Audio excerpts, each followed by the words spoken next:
So men and women nowadays have this stupid little ego socialist attitude, socialist of the ego attitude, right? Where you weigh the pros and cons, you judge others, and you go, well, I'm not as privileged as this person, when you don't know the backstory, because you don't want to hear the backstory.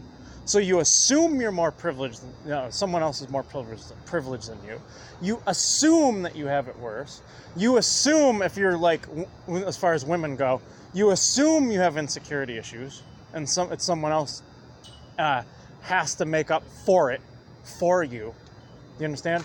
You assume, that someone else deserves to take on your confidence issues, okay, which is all feminized, or envy with both sides, envy with men and women. I'm envious of you. You might be in a position where I can't get. Do you understand? So then you self-justify. You tell yourself you have the right to use others to make yourself feel good. It is feminized. Do you understand? That's what women do. Okay, that is old school men-women battle, right? It's the same reasoning behind, I had a dream that you cheated on me, so I'm going to hate you for the day. Do you understand? Okay, it's women have that same attitude where I'm envious and I'm not going to take responsibility, so it's your fault that I'm envious. So you need to do something to change. You need to let me make fun of you. You need to let me give you a hard time. Do you understand? And if you don't, I'm going to have a sourpuss attitude. And I'm going to give you an attitude if you don't let me do it. Do you understand? So that's where men and women have this feminized attitude. You self-justify.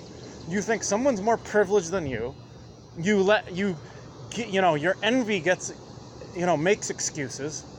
Do you understand? And that's why people a lot of the time dislike me. Do you understand? Because you self-justify out there.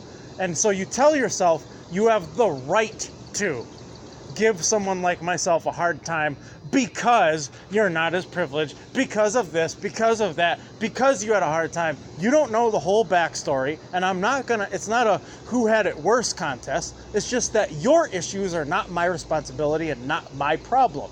So then when people try firing at me, mocking me, laughing at me, I give them a warning first. I'm like, what are you gonna do? And I'm like, I will get on your nerves back and then laugh. So it's going to be worse for you because you think you deserve to mock me. You think that I deserve to get a hard time. You think that you deserve to feel good using a person like myself. So then when I fire back, make fun of you, okay, get on your nerves, it stings even worse. Do you understand? Do you understand? So talk about being mentally sick and really judging society wrong, placing yourself in unhealthy ways. Then on top of that, you want to be brats and shame others because they don't fall into the program, because you decided that you're going to come across certain people and you decide, I have reasons, this is your attitude, I have reasons to mock you, to make fun of you, and I have a reason to feel good.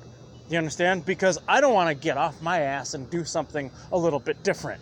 I want to sit here, I want to point at you, and I want to mock you, make fun of you, and I have the right to, I deserve to. And when I shut that down, I'm like, no, you don't deserve to. Your issues are not my problem. You can grow up and stop acting like a little girl. Do you understand? Men or women. Do you understand? And then you give me that attitude because I shut it down, you're like, ugh. And I'm like, oh, you're really not going to like me now, because not only are you being a bitter brat, but now I'm going to fire back. I'm going to get on your nerves, get under your skin, and it's going to sting you more. And you know who did it? You know who opened that can of worms? You did.